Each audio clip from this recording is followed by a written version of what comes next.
Okay, what is your name? Anaya. What's your name? So my name's Tatiana Cafaro. What is your name? My name is Sarah. What's your name? Kara. And here we are again. So please state your name. Journey. Okay, so what was the first time you got your heart broken? Well, this is the first and only time. I was super close friends with this girl in high school. Her name was Shakira, and we were like this, and she meant like the whole world to me. And then what happened? We were friends with these other girls, but the other two girls were closer than we were because they knew each other since middle school, but we all went to the same high school. But the two girls knew each other since like 5th grade, but we all went to the same high school together. But me and Shakira were closer, and the other two girls were closer. And there was this other boy too, but he was closer to them too. So the one girl came in at like 11th grade, but me and Shakira and the other girl were there since 9th grade, but the other two girls knew each other since middle school. Okay, so when the new girl came in, she was talking about her friend to me, and I ended up telling my friend that her friend was talking trash about her, and then the girl got mad at me, and then that like broke up our friendship. Like the two girls, it like separated me from them because I mean like I can't hang around y'all anymore because now we don't like each other anymore. And then when that happened, my friend Shakira ended up like taking their side, and then she stopped talking to me and then was like with those girls. And then like I was like super like sad about it, and I was like crying, like sobbing, crying, and then I got over it after a while. Like, your best friends can break your heart too. That's some song lyric, I think.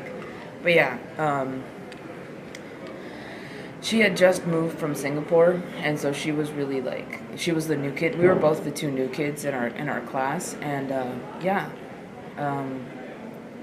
she just decided not to be my friend after a while. Like, we got in trouble and couldn't really be friends for a bit, and couldn't hang out. Like, we got in trouble with her parents and stuff, and her grades were falling, and like, I don't know.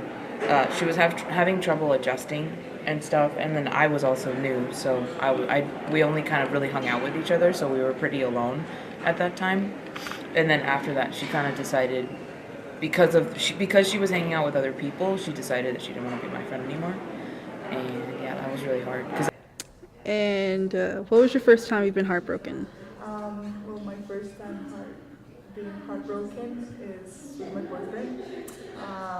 He broke my heart, but we're still together. We've been together for 6 years. And now I understand it better. But I think when I was 18, I was younger, it was my first love. I didn't really understand why. And like, I was so desperate about this.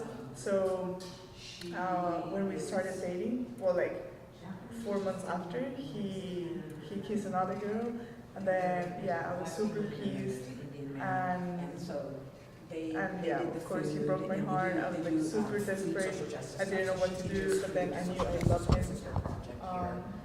But then I understand that like it was very childish from his side. Like, now we fix things and I gave him like a second chance. I would go now. What was the first time you were heartbroken? I think like the actual time my heart was ever broken was sophomore year of high school. I was brought home early and I was given the news that my dad had been killed in a car accident. And for about quite a few months, almost a year, I just kind of lived with, I was almost like in a daze, where I was like in denial, thinking that he was going to come back and just kind of having to live through the pain of knowing that you're never going to see somebody like that again, that you were really close to. Feel like Just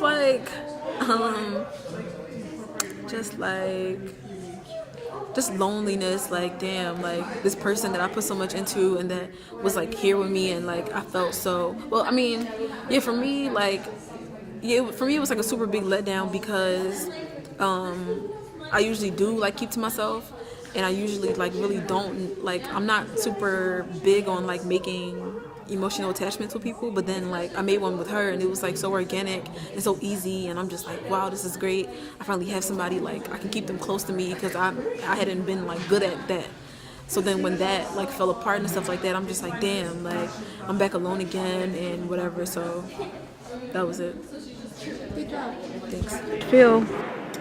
When she was like, nah. Yes. Okay. It was really sad, man. Like, I felt like I did something wrong. I felt like there was like this misunderstanding. Like, I had trusted her a lot. I put a lot of myself into her. And like, I don't know, I put a lot of effort into our friendship. I just wanted her happy. I liked hearing her stories from her other school, and I was like always trying to make her feel comfortable and make her feel like welcomed and part of something now that she was here in America. And it just felt nice to have a friend. It felt nice to like talk to someone on the phone and stuff and just like, I don't know, talk about life. And so when that happened, I cried really hard. Like I was at the bottom, like, cause I had this 2-story house. Like I was at the bottom of my stairs, and I was just like crying into my mom because I thought like I did something wrong or that there was something wrong with me. What did it feel like? It was like pain, but also a numbing pain when you weren't like extremely depressed.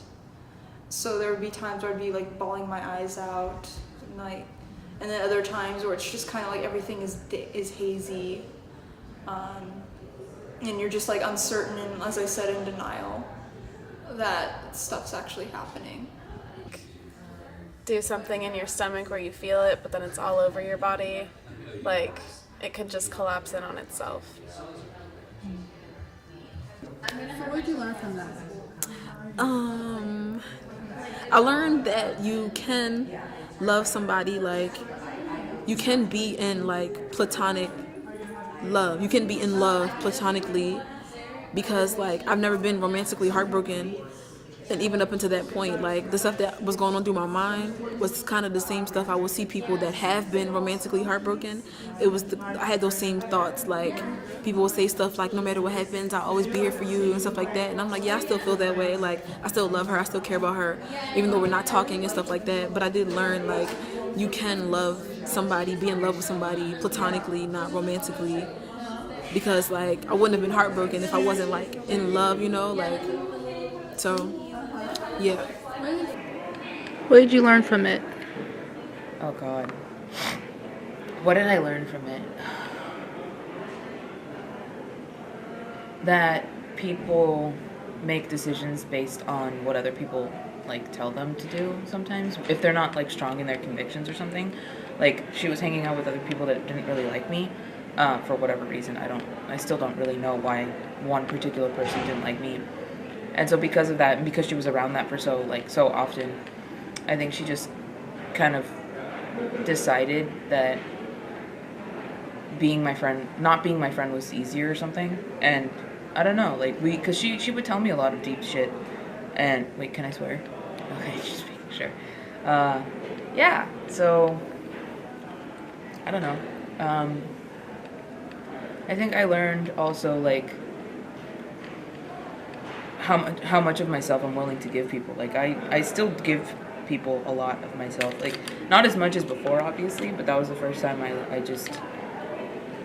I learned that I blame myself usually. That's what I learned, is that I thought I did something wrong, so I wanted to fix it. But sometimes you don't do things wrong, I guess.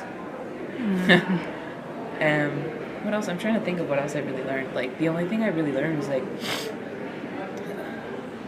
that people leave. That is what I learned, is that people leave.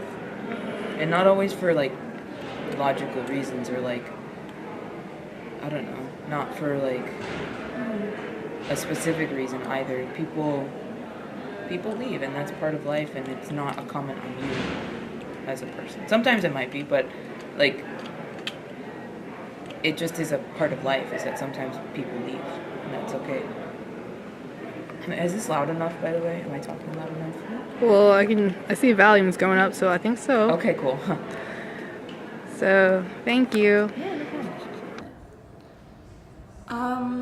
I learned not to to cherish every moment you have with somebody, because you never know when they're either going to step out of your life or be taken away from you. And I kind of wish I had spent a lot more time with my parents before any of that had happened. But yeah, it's taught me to cherish my mom and my brother's lives a lot. Good job. Thank you. That I can't fully and truly start to be able to love somebody else until I've learned how to love myself. So you said you had a quote or a story to share? So Caitlin Morin writes a book called How to Build a Girl, and in it she writes, "The world and it is unrequited love. That is why everyone is doing everything. Every book, opera house, moonshot, and manifesto is here because someone somewhere lit up silent when somebody else came into the room, and then quietly burned when I didn't notice them. On the foundation of the billion kisses we never had, I built you this opera house, baby. I shot the president because I didn't know what to say to you. I hoped you'd notice. I hoped you'd notice me. We turn our unsaid things into our life's work. Loving you was the dirty fuel that powered me through my industrial era. You've got to have a hobby, and mine is you. Mine is being in love with you. It was never the sun coming up in the morning that lit up the room. It was me quietly flaring when you said, 'One more.' And to me, that basically means we turn our unsaid things into our life's work, so we can take the energy and the sadness that we get from a heartbreak and turn that into fuel to power our creation and to make beauty for other people in the world." Good job. So, thank you. You got